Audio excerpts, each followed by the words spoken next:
Break के बाद आप सभी का एक बार फिर से स्वागत है। मैं हूं रत्ना और आप देख रहे हैं केकेडी न्यूज। वक्त हो चुका है मुद्दे की चर्चा का। बता दें कि लोकसभा चुनाव का पहले चरण का मतदान 19 अप्रैल को होना है, जिसमें सहारनपुर, कैराना, मुजफ्फरनगर, बिजनौर, नगीना, मुरादाबाद, रामपुर और पीलीभीत लोकसभा की सीटें शामिल हैं, जिसके मद्देनजर भाजपा कोर कमेटी की बैठक मुरादाबाद में की गई है। इस बैठक में गृह मंत्री अमित शाह ने भी भाग लिया है। बैठक में मुरादाबाद, रामपुर और संभल सीट को लेकर बातचीत की गई।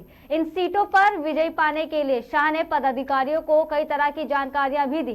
केंद्रीय गृह मंत्री अमित शाह ने कोर कमेटी की बैठक के दौरान 40 मिनट में लोकसभा चुनाव जीतने का मंत्र भी बताया। साथ ही मंडल की रामपुर, संभल और मुरादाबाद सीट पर वरिष्ठ नेताओं को अधिक ध्यान देने की हिदायत दी है। पार्टी की उच्च स्तरीय रिपोर्ट के अनुसार मंडल में रामपुर सीट पर कांटे की टक्कर है। दूसरे नंबर पर संभल लोकसभा सीट को रखा गया है। तीसरे नंबर पर मुरादाबाद सीट को रखा गया है। रामपुर को डी कैटेगरी, मुरादाबाद और संभल को सी कैटेगरी में अंकित करते हुए विशेष रणनीति अपनाई जा रही है। रामपुर उपचुनाव में भाजपा ने ये सीट जीत ली थी, लेकिन लोकसभा चुनाव 2019 में भाजपा ये सीट हार गई थी। इसी प्रकार संभल और मुरादाबाद सीट भाजपा हार चुकी है। मुरादाबाद को लेकर भाजपा नेता ज्यादा खुशफहमी में थे, लेकिन अंदरूनी रिपोर्ट की जानकारी मिलने पर गंभीर हो गए। बताया गया कि मुरादाबाद को अभी और काम करने की जरूरत है।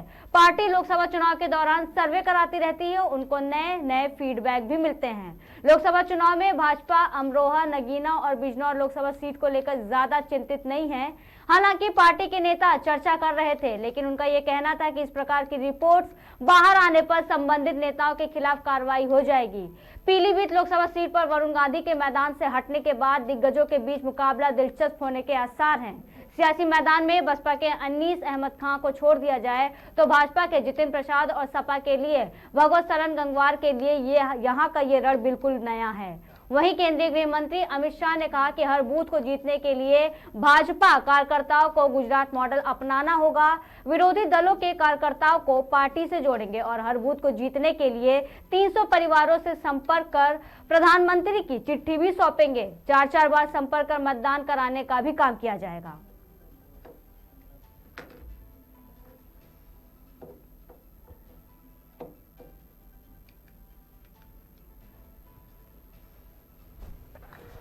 भाई और बहनों, नरेंद्र मोदी जी ने कश्मीर में से आतंकवाद को समाप्त करने का काम किया है।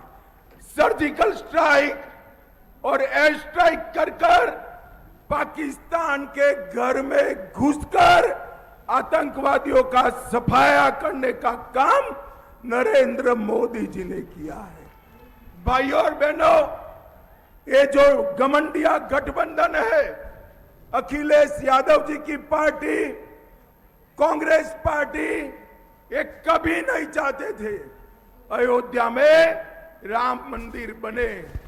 मुझे बताओ, अयोध्या में राम मंदिर बनना चाहिए था या नहीं बनना चाहिए था? जोर से बोलो, बनना चाहिए था या नहीं बनना चाहिए था? एक कांग्रेस पार्टी ने 70 साल तक राम जन्मभूमि के मुद्दे को अटका कर रखा, लटका कर रखा, भटका कर रखा। मोदी जी ने केस भी जीता, भूमि पूजन भी किया और 22 जनवरी को रामलला की प्राण प्रतिष्ठा भी कर दी है। मोदी जी ने देश को सुरक्षित किया है। मोदी जी ने देश को समृद्ध किया है। मोदी जी ने एमएसपी पर आजादी के बाद सबसे ज्यादा खरीदी करने का काम नरेंद्र मोदी जी ने किया है। भाई और बहनों, आज मैं पश्चिमी उत्तर प्रदेश में आया हूं। 2014 में मैं भाजपा का प्रभारी था। मैं यहाँ आया था कैराना से, मुजफ्फरनगर से, सहारनपुर से पलायन चालू हो गया। यहां पर कोई सुरक्षित नहीं था। आपने 2017 में भाजपा की सरकार बनाई, योगी सरकार ने यहां पर गुंडों का आतंक बनकर यहां पलायन रोका है और लोगों को सुरक्षित किया है। आज इसी मुद्दे पर हमारे साथ बातचीत करने के लिए बीजेपी से विकास पांडे जी जुड़ चुके हैं, सपा से मेराज और कांग्रेस से रितेश त्रिपाठी का। आप सभी पैनलिस्ट का बहुत बहुत स्वागत है। जिस तरीके से अभी आपने सुना, मेराज जी आपको हमारी आवाज आ रही है? मेराज जी सवाल मेरा आपसे है कि जिस तरीके से अमित शाह ने ये बोला है कि घमंडिया गठबंधन जो है वो नहीं चाहती थी कि राम मंदिर बने, मेराज जी जवाब दीजिए। जी बिल्कुल जी। देखिए, जो घबराहट भारतीय जनता पार्टी अमित शाह जी को हो रहा है, जो घबराहट अभी तो पश्चिम के वो खुल रहे हैं, मैम आपको ये मालूम होना चाहिए और पैनलिस्ट के सारे लोगों को मैं पहले धन्यवाद देता हूं इससे जुड़ने के लिए। अब ये भाजपा की घबराहट अब सामने तक आ रही है। जो मीडिया के साथी 80 की 80 सीटें देने की बात कर रहे थे, अभी तो पश्चिम का रुख खुला है। और किस मुकाबले में लोग हैं? मुरादाबाद हम लोगों ने जीता है, अमरोहा हम लोगों ने जीता है, पीलीभीत। हेलो जी, आवाज आ रही है? जी आपकी आवाज आ रही है, आप जवाब दीजिए अपने। जी मैम, पीलीभीत जिस तरह से रामपुर में नंगा नाच किया गया है। हेलो जी, आप बोलिए, आप अपनी बात कंटिन्यू करिए, हम आपकी आवाज सुन रहे हैं, आप अपनी बात कंप्लीट करिए। जिस तरह से रामपुर में नंगा नाच करके चुनाव जेल में बंद करके आजम खां के वोट न डलवा के, आपको चाहे वो अमरोहा का चुनाव हो, चाहे वो संभल का चुनाव हो, चाहे वो मुरादाबाद का सीट हो, ये सारी सीटों के सीट पश्चिम के लोगों को धन्यवाद ज्ञापित किया जाता है। और उन्होंने सीट जिता के अगली बार भी इनका दावा वहां फैल रहा है। इस बार पश्चिम की सारी सीटें गठबंधन, चाहे वो सहारनपुर हो, चाहे वो अमरोहा हो, चाहे वो पीलीभीत हो, चाहे वो मुरादाबाद हो या रामपुर हो, पश्चिम की सीटें मैम जान लीजिए कि सारी की सारी सीटें उत्तर प्रदेश की अगली बार भी आई थी और इस बार बड़े मार्जिन के साथ आ रही है। जिस तरह पूर्वांचल में इस बार इनका कई जिला का खाता नहीं खुला, पूरा मऊ साफ हो गया, पूरा आजमगढ़ साफ हो गया, पूरा गाजीपुर साफ हो गया, 5 सीट बलिया से हम लोग निकाल के ले गए। पूर्वांचल अभी तो आप पश्चिम देख रही हैं, अभी 2 साल पहले ही चुनाव हुआ है मैम, 2 साल बाद जिले के जिले साफ हो गए। मुगालते में रहना लोग छोड़ दें, हमें नहीं लग रहा है कि इस त्रस्त जनता को प्रत्याशी खोजे नहीं मिल रहा है। आप 400 पार की बात कर रहे हैं और 400 बात तो छोड़ दीजिए, अभी तो इनके पास कुल 50-55 भाड़े के वो लोग आए हुए हैं। अमित शाह जी की घबराहट यूं ही नहीं बनी है, अमित शाह की घबराहट बनी है, इसके पीछे कारण है कि पूरा का पूरा जनता इनसे खिलाफ हो गया है। 5 साल बाद अभी आप देख लीजिएगा, वो तो चुनाव बड़े आसानी का है। आप अभी कानपुर के बाद की सीट अभी पूरा बुंदेलखंड बाकी है, अभी तो पूरा मध्य उत्तर प्रदेश बाकी है, पूर्वांचल बाकी है। परिणाम आने दीजिए, जनता रोज के रोज इस तरह की रिपोर्ट देगी। जी, आपने सवाल किया है और आपने कई तरीके की जो एलिगेशन है वो भी लगाए हैं बीजेपी पर। विकास जी क्या कुछ कहना चाहेंगे आप इस पर? जी विकास जी। धन्यवाद दादा जी। अगर आपके पास सर्टिफिकेट कहीं मिलते हो तो जरा हमारे समाजवादी पार्टी के और प्रवक्ता को दे दीजिएगा, क्योंकि मुझे लगता है बहुत जल्दबाजी में है और चुनाव तक इंतजार करने के मूड में नहीं है। इसलिए मेरा आग्रह, 2-3 चीजें बहुत समझने की जरूरत है। बहुत सम्मानित साथी हैं, जानते भी होंगे और समझते भी होंगे। अभी कह रहे थे हमारे साथी कि 2 साल पहले विधानसभा चुनाव 2022 का जिक्र किया और परिणाम को आधार मान लिया 2024 के लोकसभा चुनाव। अरे भाई, फिर मैं ये भी कह सकता हूं कि 2012 में इसी उत्तर प्रदेश में समाजवादी पार्टी को पूर्ण बहुमत की सरकार दी रत्ना जी, और फिर उसके बाद 2014 में क्या हुआ ये पूरा देश प्रदेश जानता है। इसलिए इस तरीके की बातें, गालिब कहते हैं मन बहलाने के लिए गालिब ख्याल अच्छा है, तो वो मन बहलाने के लिए समाजवादी पार्टी के लिए ये ख्याल अच्छा हो सकता है, लेकिन वास्तविकता से परे है ये सवाल। क्योंकि कारण मैं बता देता हूं आपको, राजनीति में कारणों का बड़ा योगदान होता है। और मेरे साथी भी इस बात को समझेंगे और जानेंगे। कारण नंबर 1 कि आज समाजवादी पार्टी के साथ पश्चिम में जिनका बड़ा जनाधार है आरएलडी, क्या समाजवादी पार्टी के साथ इस 2024 के चुनाव में है रत्ना जी? नहीं है। ये विशुद्ध रूप से एक बड़ा सवाल है और जिसे मुझे लगता है मेरे साथी भी नकार नहीं पाएंगे।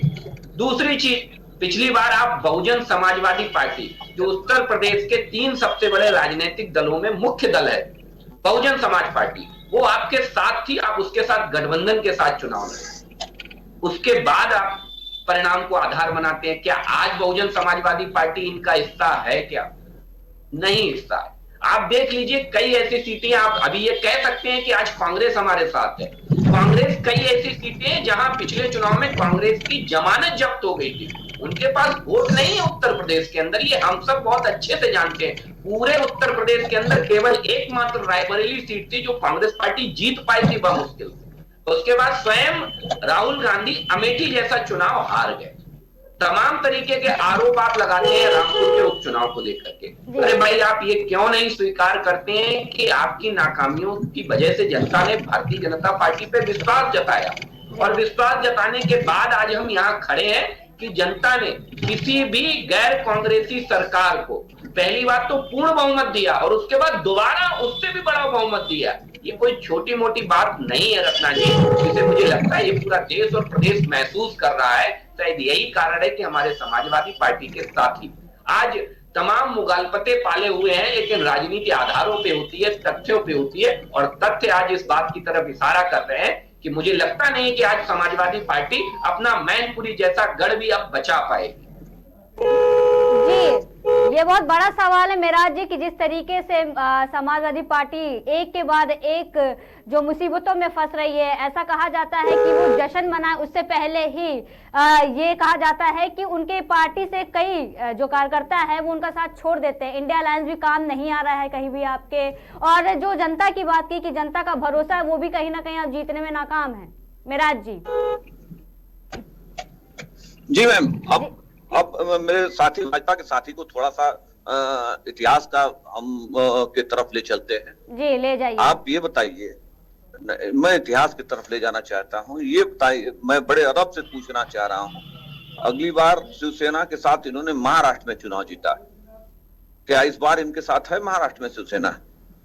ये अगली बार एनसीपी ने अलग चुनाव लड़ा, क्या इस बार एनसीपी है इनके साथ? आप बताइए। सवाल तो ये भी उठता है कि अगर भाजपा इतना कॉन्फिडेंट है तो वो क्यों विरोधी दल को, जो इन्होंने मॉडल की बात की है, शाह ने जो ये कहा है कि इनकी घबराहट तो सुन लीजिए ना, इनकी घबराहट तो देख लीजिए। ये तो एक सीट वाले राजभर की, एक सीट वाले संजय निषाद की, 2 सीट वाले अपना दल की, 4 सीट वो लोक दल की, 3 सीट लोक दल की। कोई ऐसी पार्टी नहीं है जहां इन्होंने अपना सजदा न किया हो, और जिसको किसी अगर इतनी ही बड़ी पार्टी का घमंड मुगालते में थे तो एक भी सीट से आप निश्चिंत होकर चुनाव लड़ाते। सिंगल वन विश्व की सबसे बड़ी पार्टी का दावा करने वाला एक सीट पे समझौता कर रहा है। बिहार के सारे सभी 8 दल मिलके एक आदमी को हराने के लिए 8 लोगों से और 10 लोगों से आप जो है लगातार आप समझौता किए जा रहे हैं। गजब की बात कर रहे हैं। आपकी नैतिकता है और हम लोगों की नैतिकता नहीं है। आप गठबंधन कर रहे हैं तो इसको ठगबंधन हो जा रहा है। आप करे तो कैरेक्टर ढीला, हम करे तो। सवाल इस बात का नहीं है सवाल इस बात का है कि ये चुनाव आम चुनाव नहीं है, ये चुनाव और सभी चुनाव का नहीं है। मैं पूरा करना चाहता हूं, ये चुनाव है संविधान बचाने का। संविधान बचेगा तो लोकतंत्र बचेगा। ये सवाल है संविधान बचाने का चुनाव है। इसमें जो मर्द हैं वही रुकेंगे। समाजवादियों का आंदोलन, लोहिया का आंदोलन, अगर लोक दल के साथी हम लोग चौधरी चरण सिंह को अपना आदर्श मानते हैं, अगर चौधरी चरण सिंह क्या मजबूरी रही होगी ये तो लोक दल के लोग बताएंगे। लेकिन आज सवाल इस बात का है, सुश्री मायावती जी अगर नहीं आ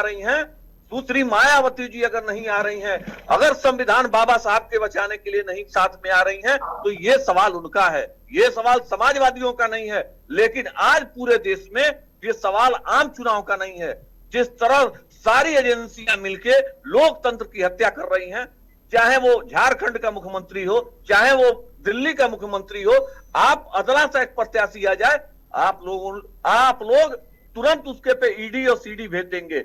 इस चुनाव को आप मामूली समझ रही हैं? ये चुनाव संविधान बचाने का है, ये आम चुनाव नहीं है। ये भले राजनीतिक लोग ना समझे, लेकिन जनता इस बात को समझ चुकी है कि अगर राजनीति में संविधान बचेगा तो कोई सरकारें आएंगी और जाएंगी। आज चुनाव संविधान बचाने की हो रही है, आज ये आम चुनाव नहीं हो रहा है मैम। ये बात हम कर, इस नाते घबराहट मची है कि जनता तो अब हमारे संविधान पे ही सवाल कर रही है, अब मेरा क्या होगा, इस बात का सवाल है। कौन दल आया, कौन दल चला गया, सवाल इस बात का नहीं है। जी हेलो जी आपकी सवाल इस बात का हो रहा है। जी। तो इस बात की चर्चाएं लोग ये समझ रहे हैं कि अगर चाहे वो रेल हो, चाहे वो LIC हो, चाहे वो बीमा हो, चाहे वो कुछ हो, और जिस राशन की बात कर रहे हैं उस राशन को भी आप चुनाव बाद देख लीजिएगा, हर व्यक्ति को अंगूठा लगा के भी ये देखे। खाद्य सुरक्षा बिल क्या कांग्रेस गवर्नमेंट ने नहीं पास की थी? उसी का ये देन तो भुना रहे हैं। आप इस बात को समझ लीजिए, पूरी अभी तो शुरुआत है। जो आंकड़े आ रहे हैं, आप मीडिया के सहारे और ईडी के सहारे आप इलेक्शन लड़ना चाह रहे हैं। आप ईडी और मीडिया आपको नहीं इलेक्शन जिताएगी, जनता वोट करके चुनाव जिताएगी। जनता वोट करके, और जनता ये जान चुकी है ये साधारण चुनाव नहीं है। अगर ये चुनाव हम लोग चूक गए तो संविधान, क्योंकि इन लोगों का 2 बार का दंगा नाच देख चुका है। जो इन्होंने सत्ता पाने के बाद जनता के साथ किया है, उस जनता का जवाब देने का समय आ गया है। तो मेरा जी क्या लगता है कि जिस तरीके से भाजपा कार्यकर्ताओं को गुजरात मॉडल अपनाने की बात कही है शाह जी के द्वारा, और ये भी कहा गया है कि विरोधी दलों के कार्यकर्ताओं को पार्टी से जोड़ा जाएगा और हर बूथ को जीतने के लिए 300 परिवारों से भी संपर्क कर प्रधानमंत्री को जो है चिट्ठी भी सौंपा जाएगा, कितना कारगर ये साबित होने वाला है? ये कुछ भी कर ले मैम, आप देहात में आइए, भाजपा के प्रवक्ता महोदय ये शहर के एयर कंडीशन में रहते हैं, हम लोग देहात में रहते हैं, आम लोगों से जुड़े हैं, हम लोग किसान मजदूर की लड़ाई लड़ते हैं। किसान मजदूर ये जान चुका है ये सरकार संविधान खत्म करने जा रही है। जी विकास जी, बहुत कुछ सुना, बहुत कुछ कहा गया कि संविधान की धज्जियां उड़ाई जा रही है, संविधान का पालन नहीं किया जा रहा, लोकतंत्र खतरे में है, लोकतंत्र खत्म होने वाला है। और जिस तरीके से ग्राउंड की बात की गई है कि हम काम को लेके वोट मांगते हैं जनता से, और जनता भी समझ गई है कि उसे वोट किसे देना है, क्योंकि हाँ बात सही है, आम चुनाव नहीं है, लोकसभा का चुनाव है, प्रधानमंत्री हम अपना चुनने वाले। जी रत्ना जी, 2-3 चीजें बड़ी अजीब लगती हैं जब समाजवादी पार्टी के साथी ऐसी बातें करते हैं। आप देखिए संविधान बचाने कौन निकला है? वो समाजवादी पार्टी जिस समाजवादी पार्टी के अंदर स्वयं संविधान नहीं। आप बता दीजिए कि समाजवादी पार्टी मुझे केवल ईमानदारी से बता दे कि पिछले 10 सालों में कितने राष्ट्रीय अध्यक्ष दिए हैं उसने, यादव परिवार के अलावा, केवल एक परिवार के अलावा। अरे भाई, यादवों में ही कोई दूसरा यादव दिए हैं क्या? किसी और वर्ग से, किसी और जगह से कोई यादव दिया है क्या? आपने पिछड़ा डरिए मत, मैंने धैर्य से सुना, डरिए मत। मेरा आग्रह है हाथ जोड़ करके कि मुझे डर बहुत लगता है, खासतौर से समाजवादी पार्टी के साथ मुझे डर बहुत लगता है। रत्ना जी, इनसे आग्रह कर लीजिए मुझे सुन लें, डिबेट ना खराब करें जी, मुझे सुन लें श्रीमान जी, मेरा आग्रह है। नहीं, बिल्कुल आप बोलिए। तो 2-3 चीजें हैं। तो संविधान बचाने की बात आज कौन कर रहा है? वो समाजवादी पार्टी कर रही है कि जिस पार्टी के अंदर स्वयं संविधान नहीं है। आप पहली 11-12 सीटें डिक्लेयर करते हैं, उसमें 6 नाम आपके परिवार के होते हैं। 50% कोटा समाजवादी पार्टी में मुलायम सिंह और अखिलेश यादव जी के परिवार का विशुद्ध रूप से होता है। दूसरी चीज, आपको संविधान बचाने की अगर बात करनी थी तो श्रद्धेय माननीय मुलायम सिंह यादव जी के पास कभी बैठे होते अगर अखिलेश यादव जी, तो आज इस तरीके की बातें नहीं करते, खासतौर से कांग्रेस के साथ गठबंधन करने के बाद। रत्ना जी, ये वही कांग्रेस है जिसने समर्थन हासिल करने के लिए श्रद्धेय मुलायम सिंह यादव जी के ऊपर आय से अधिक संपत्ति का मुकदमा दर्ज कर दिया। ये वही कांग्रेस है। क्या वो संविधान सम्मत था? तो मुझे लगता है कि आज अगर संविधान बचाने की बात समाजवादी पार्टी कांग्रेस के साथ मिलकर के कर रही है तो बहुत अच्छी बात है। लेकिन ये मैं पक्के दावे के साथ कह सकता हूं कि श्रद्धेय माननीय मुलायम सिंह यादव जी को बड़ी ठेस लगेगी जब आज उन्हें ये पता लगेगा कि संविधान बचाने की बात वो समाजवादी पार्टी कांग्रेस के साथ मिलकर के कर रही है, जिस कांग्रेस पार्टी ने उसी संविधान की धज्जियां उड़ाते हुए माननीय श्रद्धेय स्वर्गीय मुलायम सिंह यादव जी के ऊपर आय से अधिक संपत्ति का मुकदमा कर। तो आज संविधान बचाने निकला कौन है, ये बहुत बड़ा प्रश्न है, जो मुझे लगता है ये पूरे प्रदेश और देश की जनता जानती है, बहुत अच्छे से जानती समझती है। दूसरी चीज अभी हमारे साथी कह रहे थे, बड़ी अच्छी बात कही कि सुभाषपा से गठबंधन है, एक एक दो दो सीट वालों के साथ नतमस्तक हो रहे हैं। अरे भाई, ये भारतीय जनता पार्टी है, आपको नहीं पता? हम 2014 में भी अपना दल के साथ गठबंधन में थे, 2019 में भी अपना दल के साथ गठबंधन में थे, और 2024 में भी हम अपना दल के साथ गठबंधन में है। लेकिन मुझे समाजवादी पार्टी से ये पूछ लीजिएगा कि 2017 में कांग्रेस के साथ गठबंधन किया था विधानसभा चुनाव में, दो युवाओं की जोड़ी ने उत्तर प्रदेश में कमाल मचाने की कसम खाई थी। क्या हुआ? चुनाव खत्म, गठबंधन खत्म। उसके बाद दो सबसे बड़े विरोधी मायावती जी ने अपनी उन तमाम इज्जत को जिन्होंने तार तार किया उनको भुला दिया, और बुलाने के बाद एक गठबंधन हुआ बुआ और बबुआ के बीच। क्या हुआ? 2019 का चुनाव खत्म और गठबंधन खत्म।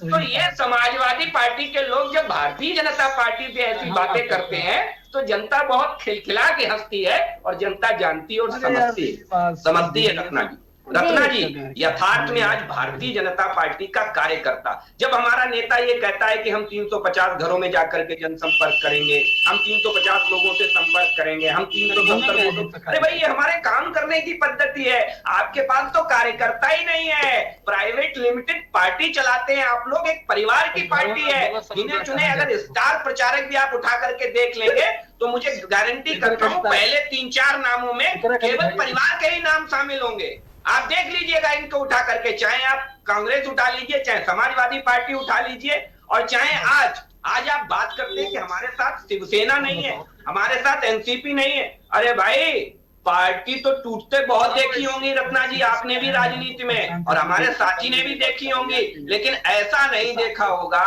कि पूरी पार्टी के 90% विधायक, 90% सांसद दूसरी तरफ चले जाए। तो फिर बात जी विकास जी बात ठीक है, बात आपकी समझ में आ गई, लेकिन सवाल यही है फिर से कि जब इतना कॉन्फिडेंस है, जो 400 पार का जो नारा लगाया जा रहा है, तो ऐसे में क्या जरूरत है जो विरोधी दल है उनके कार्यकर्ताओं को पार्टी से जोड़ने का?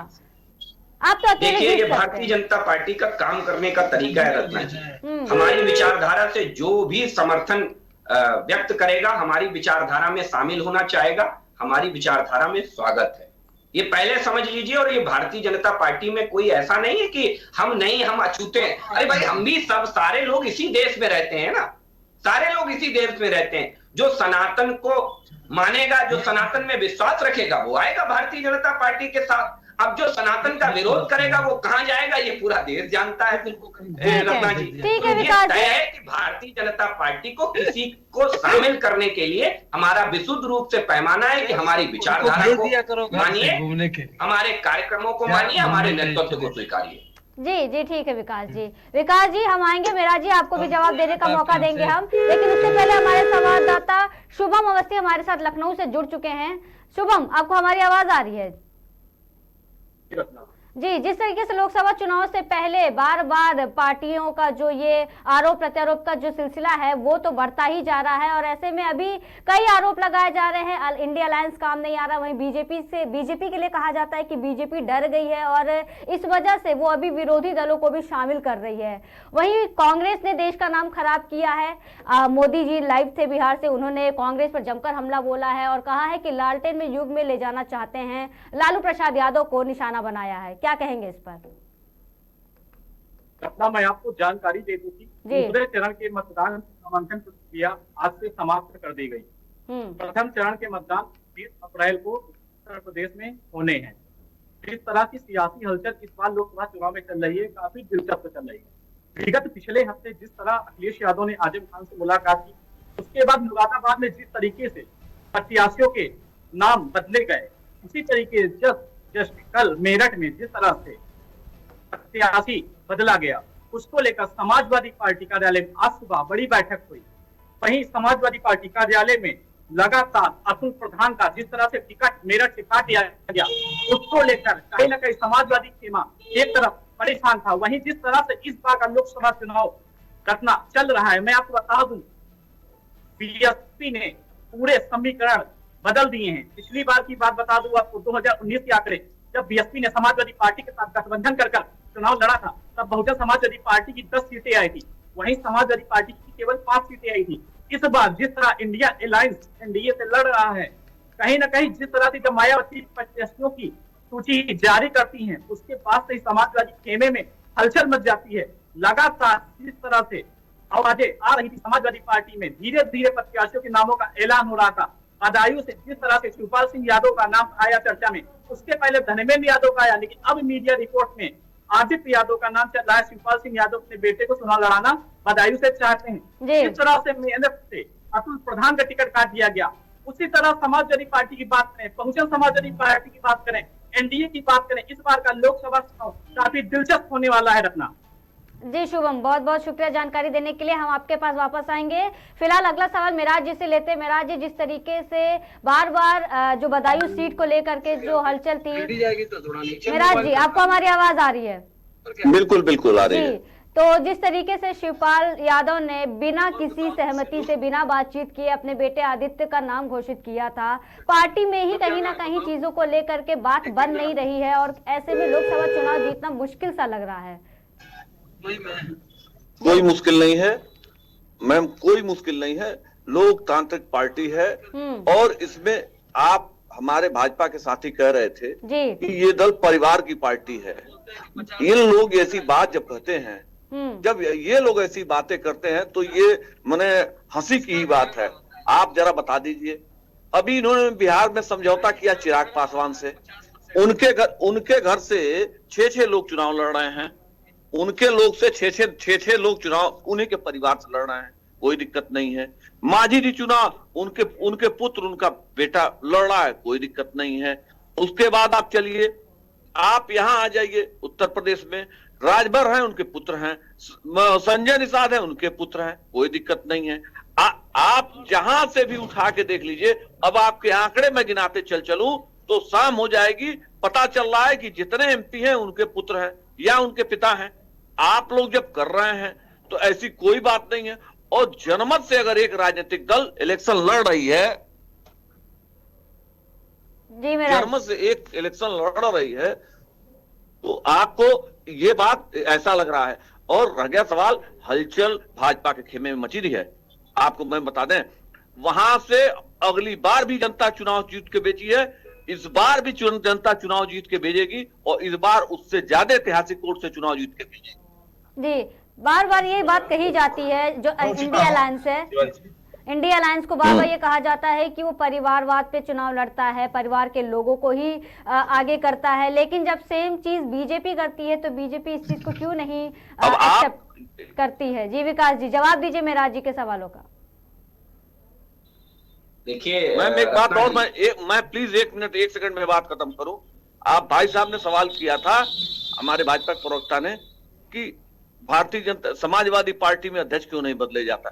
मेरा भाई साहब से एकमात्र सवाल है, जब से भारतीय जनता पार्टी की स्थापना हुई, मैं ये पूछना चाह रहा हूं, जरा कितने दलित आपके अध्यक्ष बने, कितने आपके पिछड़े अध्यक्ष बने? भाई साहब 1-2 नाम बता देंगे तो थोड़ा हम भी अपना मेमोरी सही कर लेंगे। हो सकता है मुझे याद ना हो। लक्ष्मण किससे आते हैं आपको शायद पता नहीं है। बंगारू लक्ष्मण किससे? बंगारू लक्ष्मण एक तथाकथित कहने के लिए हुए, कुछ दिन के लिए उन पे क्या आरोप लगा, पैसे लेते पकड़े गए, ये बात सारी मीडिया जानती है। तो मल्लिकार्जुन खड़गे हैं, कहने के लिए तो मल्लिकार्जुन खड़गे हैं, जो कहते हैं कि मुहर्रम में बचे। ये कहीं पैसे लेके नहीं पकड़े गए हैं श्रीमान, पैसे लेके अगर पकड़े गए होते और पैसे लेके अगर हटाए गए हो तो बता दे जरा। पूरा देश जानता है भाई, पूरा देश जानता है। आप जरा, मैंने आप लोग बंगारू लक्ष्मण को एक कुछ महीना छोड़ दीजिए जरा सा। ये पहली जब सूची आई तो उसमें आधे नाम तो इनके परिवार के थे, क्योंकि परिवार फर्स्ट श्रीमान से निवेदन है कि 1925 से ये भारतीय जनता पार्टी 100 साल पूरे करने जा रही है, क्या उसको दलित तो पिछड़े एक ही अध्यक्ष, चाहे शरद पवार जी की पार्टी हो, चाहे लालू प्रसाद यादव जी की पार्टी हो, चाहे ममता बनर्जी जी की पार्टी हो, ये सब फैमिली फर्स्ट का नारा देने वाले राजनीतिक दल हैं। इनके लिए फैमिली फर्स्ट है और भारतीय जनता पार्टी के सबसे बड़े प्रहरी जो बन रहे हैं। मेरा निवेदन आपसे है श्रीमान भक्तक परोक्ता महोदय, मेरे एक सवाल का उत्तर इस 25 से लेके 2025 मेराज जी, थोड़ा आपकी आवाज में प्रॉब्लम हो रही है, थोड़ा सा अपना नेटवर्क सही करके, आपका नेटवर्क थोड़ा इश्यू कर रहा है मेराज जी। मेराज जी अब आ रही है जी, बोलिए। बहुत कट रही आवाज जी। मैं 1925 से लेके 2025 की बात हम कर रहे हैं, 2025 की बात कर रहे हैं। तो 100 साल में कुछ महीनों की बात छोड़ दी, वो भी दलित प्रधानमंत्री, दलित अध्यक्ष बना, उनको भी पूरी मीडिया देखी, पूरी देश की जनता देखी, उनको कैसे पैसे उछाल के पैसे लेने वाले बात हो रहे। ये तो इनका चलता है। मैं इनसे जरा पूछ रहा हूँ, मेराज जी आपकी आवाज थोड़ी सी, एक पिछड़े का नाम बता रहे हैं। मेराज जी आपकी आवाज हम तक क्लियर नहीं आ रही है, आप अपनी बात रखिए, लेकिन आपकी आवाज थोड़ी नहीं आ रही। विकास जी, तब तक आप अपनी बात पूरी करिए। देखिए, मुझे लगता है कि समाजवादी पार्टी को काफी चीजें ऐसी हैं जो उन्हें धक्का लग रही हैं। अब जैसे जैसे चुनाव बढ़ेगा, समाजवादी पार्टी के अंदर एक घोर निराशा का माहौल बढ़ता चला जाएगा, और बढ़ना स्वाभाविक सी बात है। 2014 में जब भारतीय जनता पार्टी चुनाव और सत्ता में आई, तब हमने 428 सीटों पर अपने प्रत्याशियों को लड़ाया था, जिसमें 282 प्रत्याशी जीत करके आए और लगभग 31.5% वोट ऑफ शेयर हमको मिला। उसके बाद 2019 में जब हम चुनाव में आए, तो हमने 436 प्रत्याशी उतारे मैदान में, जिसमें 303 प्रत्याशी हमारे जीत करके आए और वोट ऑफ परसेंटेज हमारा काफी बढ़ गया और लगभग 38% वोट हमें प्राप्त हुआ। ये दिखा रहा है कि देश के अंदर भारतीय जनता पार्टी के प्रति जनता का रुझान सकारात्मकता के साथ बढ़ रहा है। हम 2019 के बाद के चुनाव में आप देख लीजिए, 2019 के बाद धारा 370 आज भूतकाल बन गई है। ये भी बड़ा विषय है। आज देख लीजिए, आज राम मंदिर बनकर के तैयार हो गया है। ये कब संभव हुआ? जब केंद्र में भारतीय जनता पार्टी की सरकार थी। बहुत सारे ऐसे विषय, आज हम दुनिया में 5वें नंबर की इकोनॉमी बन गए हैं और संकल्प के साथ जा रहे हैं कि हम भारत को दुनिया की 3रे नंबर की इकोनॉमी बनाएंगे। हम अपने काम के, हम फिर कहते हैं रत्ना जी, नीति, नियत और नेतृत्व, हम इनके बल पे जनता के बीच जाते हैं। विपक्ष के पास अपना कुछ नहीं है बताने के लिए, सिवाय प्रोपेगेंडा फैलाने के। शायद यही कारण है कि इधर उधर की बात करते हैं, इधर उधर की चीजें करते हैं। मैं फिर कहता हूं, कुछ नहीं बचा है इनके पास, जनता में कोई आधार नहीं है। आप आलम देखिए कि बदायूं जैसी सीट से हार का डर है ये रत्ना जी। बदायूं जैसी सीट से जिन चाचा के भरोसे अखिलेश यादव 2024 में बड़ी डींगे हाँक रहे हैं, उन चाचा ने लड़ने से मना कर दिया, क्योंकि वो जानते हैं कि बदायूं हार जाएंगे और ये बड़ी भारी बेइज्जती होगी। इसलिए अपने बेटे को आगे कर दिया कि वो हार भी जाएगा तो भी कोई बात नहीं, नया है, हम ये कह करके पल्ला झाड़ लेंगे। तो ये तय है कि समाजवादी पार्टी ये जान चुकी है कि भारतीय जनता पार्टी के कार्यकर्ताओं के आगे, उसके कार्यक्रमों के आगे और हमारी नेतृत्व के आगे कहीं ठहरने वाले नहीं है ये दल। ये दल अपने परिवार को पोषित करने वाले राजनीतिक दल हैं। ये अपने भ्रष्टाचार को बढ़ाने वाले राजनीतिक दल हैं। ये सारे के सारे दल, आप ये इत्तेफाक नहीं हो सकता रत्ना जी कि जो भी दल आज इंडी गठबंधन का हिस्सा है, चाहे आप ममता बनर्जी जी से ले लीजिए, ममता बनर्जी के बाद कौन उनकी कमान संभाल रहा है पार्टी का? उनका भतीजा। क्या ये इत्तेफाक हो सकता है कि वो इंडी गठबंधन का हिस्सा है? कांग्रेस पार्टी आप देख लीजिए, परिवारवाद की जननी, पीएचडी की हुई वो पार्टी कि जिनके यहां परिवारवाद ही पार्टी है, तो वो दल आज इंडी गठबंधन का हिस्सा है। लालू प्रसाद यादव आप देख लीजिए, परिवारवाद। लालू जी के बाद किसने संभाली बिहार को? जब लालू जी जेल जाएंगे तो सत्ता किसके हाथ आएगी? राबड़ी देवी के। जब लालू जी राष्ट्रीय अध्यक्ष नहीं रहेंगे तो कौन संभालेगा पार्टी को? तेजस्वी यादव। आप देख लीजिए आज। और यही स्थिति आम आदमी पार्टी की है रत्ना जी। अरविंद केजरीवाल जेल की हवा खाने क्या गए कि नाम निकल करके किसी कार्यकर्ता का नहीं आया, नाम निकल करके किसका आया? उनकी पत्नी का। क्या राजनीतिक हैसियत है सुनीता केजरीवाल की? ये रत्ना जी आप बहुत अच्छे से जानती हैं, ये सारे के सारे राजनीतिक दल जो आज इंडी गठबंधन का हिस्सा है, ये अपने परिवार को बचाने के लिए, अपने कुनबे को बचाने के लिए आज एक हुए हैं कि कैसे न कैसे नरेंद्र मोदी जैसी चट्टान से इन्हें टकराना है और इन्हें चूर चूर हो जाना है, ये तय मान लीजिए। क्योंकि नरेंद्र मोदी वो सूरज है, उसके ऊपर जब आप धूल फेंकोगे तो वो धूल वापस इन्हीं के चेहरे में जब आकर के गिरती है तो अपना चेहरा साफ करने लगते हैं। जी ठीक है, जी ठीक है विकास जी। मेराज जी से भी एक सवाल लेते हैं। मेराज जी, आपको हमारी आवाज आ रही है? मेराज जी बिल्कुल। अब मैम सुन लीजिए जरा, इन्होंने परिवारवाद पे बड़ा लंबा ये बोल रहे हैं जी। जरा सा इनसे पूछ लिया जाए, बीसीसीआई का चेयरमैन अमित शाह का बेटा रहेगा, उन्हीं का बबुआ रहेगा। एक बार आप भी किसी कार्यकर्ता को बना बीसीसीआई भारतीय जनता पार्टी नहीं है, जानकारी श्रीमान मैंने सुना। अब आपसे अब मेरा निवेदन है, क्रिकेट नहीं खेले लेकिन बीसीसीआई के अध्यक्ष रहे, वही शरद पवार जो आज इंडी गठबंधन का हिस्सा हैं, वही शरद पवार बीसीसीआई के अध्यक्ष थे, वही जगमोहन डालमिया जो कांग्रेस के राज्यसभा सांसद थे, जो क्रिकेट का सीन नहीं जानते थे, बीसीसीआई के अध्यक्ष रहे हैं। अध्यक्ष ही मैं कहा श्रीमान, अध्यक्ष ही कहा। अगर कहीं से बात बीसीसीआई के अध्यक्ष कौन रहे हैं? शरद पवार का भी बता दीजिए ना, मैं भी वही कह रहा हूं भाई साहब। क्या रहे हैं? कल्याण सिंह के पुत्र राजवीर क्या रहे हैं? हमको जरा सा ये परिवारवाद की ये परिभाषा न बताएं तो बेहतर है। आप बात सुनिए, ये लालू प्रसाद यादव की बात कर रहे हैं। जिन लालू यादव ने पिछड़ों को, आप बता दीजिए 92 से पहले का बिहार, जो बिहार गए हैं वो ध्यान से देख लीजिए, क्या कोई सामंती किसी पिछड़े को कुर्सी पर बैठने देता था? क्या किसी चेयर किसी कुएं से पानी हिम्मत थी? आप लालू यादव की देन है। और किसी की मजाल कोई पानी नहीं भरने दे? किसी की मजाल है क्या कि किसी पिछड़े को चप्पल नहीं पहनने दे? किसी की मजाल है क्या किसी दलित को जो है? ये परिवर्तन आया है 90 के बाद, ये है लालू यादव। इसका नाम, ये लालू यादव नहीं है, ये आंदोलन है, ये पिछड़ों का मसीहा है। और मैं बताने आपको, ये पार्टी आप कह रहे हैं लगातार घबराहट जा रही है। समाजवादी पार्टी का सिंबल लेके पश्चिम से चाहे जो आ जाए, आदित्य यादव आ जाए, शिवपाल यादव आ जाए, वो हम लोगों के शीर्ष नेता हैं। और जहां से भी आएंगे लगातार इनको घबराहट दिखनी शुरू हो जा रही है। इनको घबराहट वो पड़ गई है।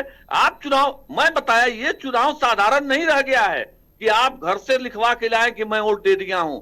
जनता और मीडिया एक बात जान लीजिए, जनता को इस बार संविधान बदलने वाले को बदलना है। इस बार वो पिछड़ा जो अपमान का घूंट सह के और किसी तरह नई जिंदगी लाया था और किन्हीं कारण से हम लोगों को हरा दिया। और आप ये बता रहे थे कि हम लगातार दूसरी बार जीते हैं। मैं पूछना चाहता हूं, 92 के बाद से 1992 के बाद से आपका रिटर्न 2017 में हो रहा था। आप बता दीजिए कि कहां आपकी सरकारें 20-20 साल तक गायब रहीं। और आप हमको अगर एक चुनाव हार गए, परवीन शाकिर का शेर है, मलाल है मगर मलाल इतना थोड़ी है, ये आंख रोने के शिद्दत से लाल थोड़ी है। हमेशा हार जाना, जीत जाना ये कमाल थोड़ी है, हार के भी मुस्कुराना ये तो कमाल है। तो हमेशा आप जो है, हम लोग हार भी जाएंगे तभी जनता के बीच वही बातें। 20-20 साल तक उत्तर प्रदेश जैसे बड़े सूबों में ये गायब रहे।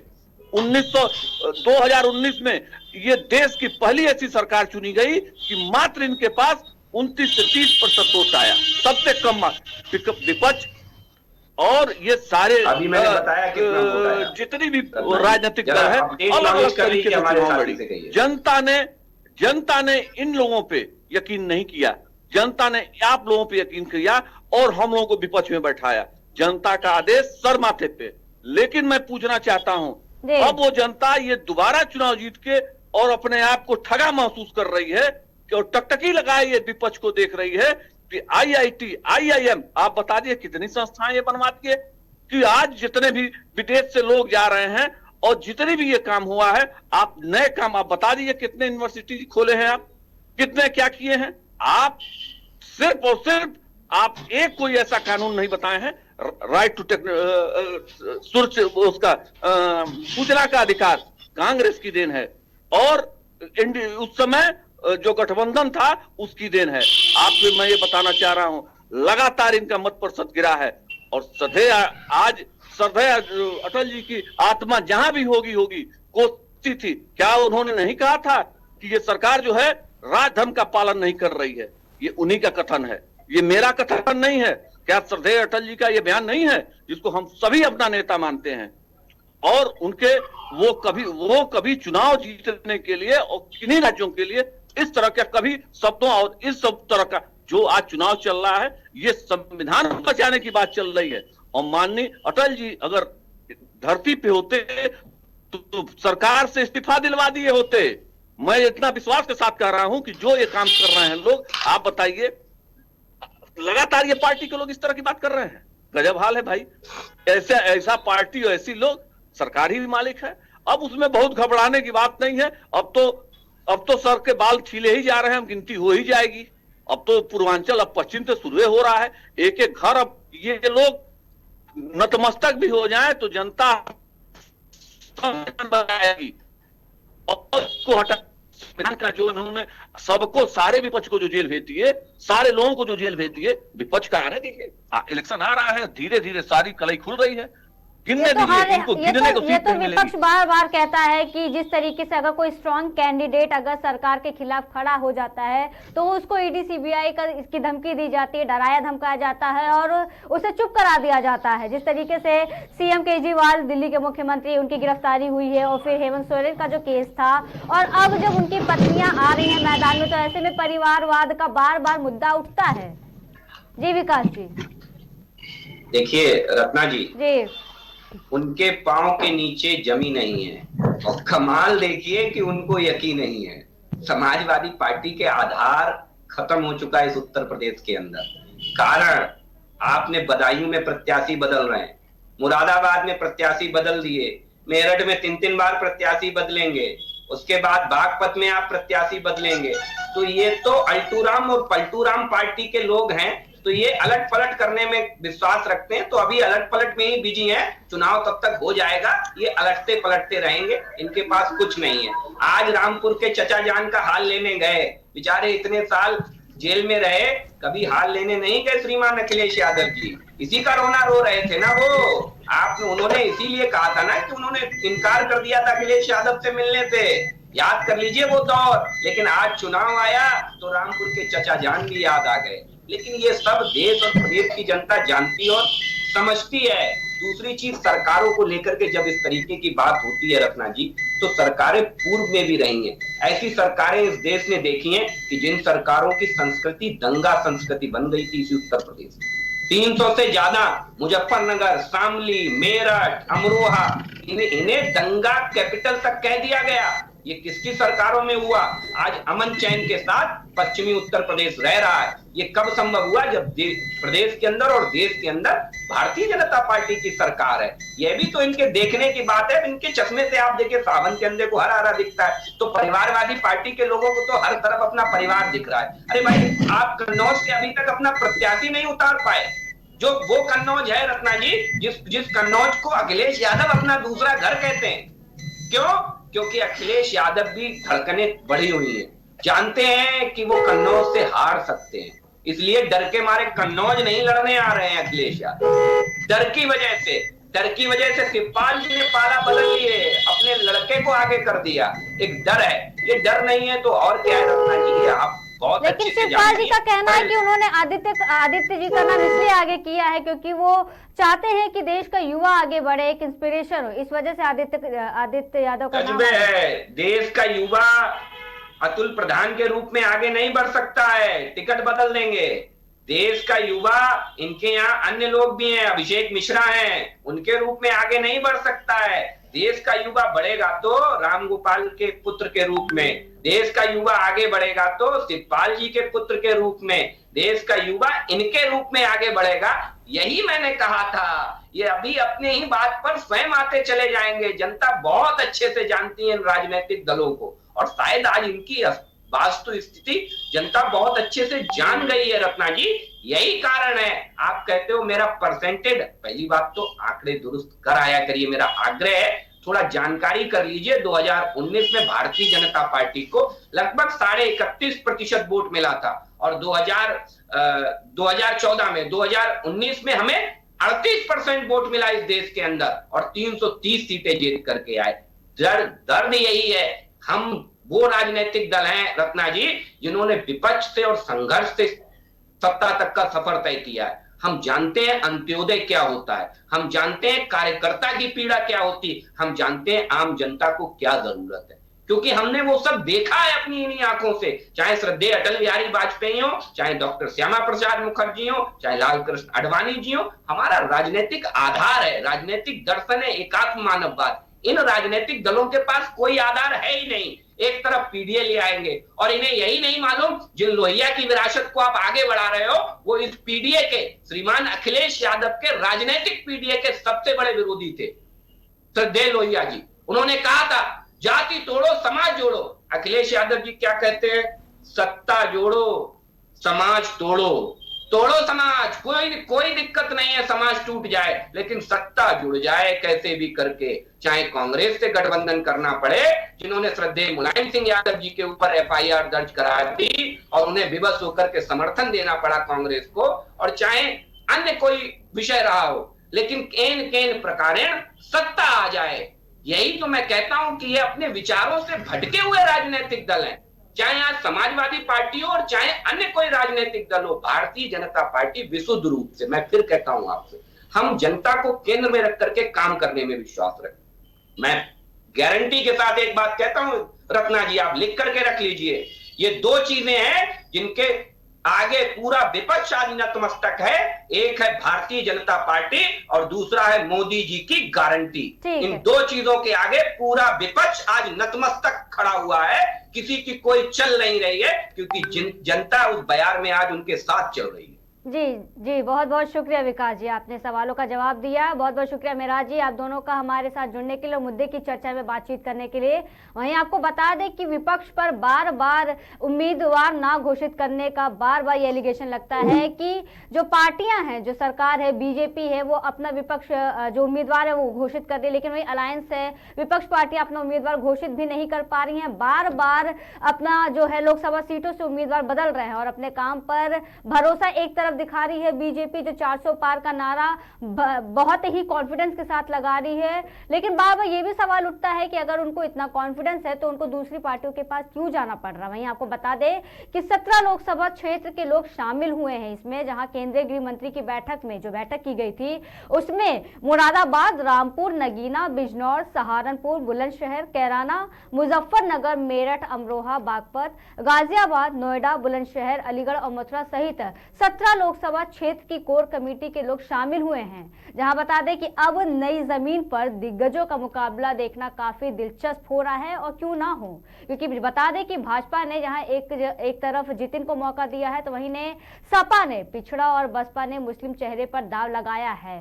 खैर, सपा के लिए ये जो लड़ाई है, राजनीतिक लड़ाई है, वो कहीं ना कहीं हमेशा बढ़ती हुई दिखाई देती है, और ऐसे में हर पार्टी अपनी प्रत्याशी घोषित कर रही है, अपना उम्मीदवार घोषित कर रहा है, लेकिन सपा कहीं ना कहीं अभी भी चीजों को लेकर के क्लियर नहीं है, वो अभी भी कंफ्यूज्ड है। खैर, ये तो आने वाला वक्त ही बताएगा कि सपा की असली रणनीति क्या है और कैसे वो इस चुनाव में अपनी बागडोर को संभाले रखती है।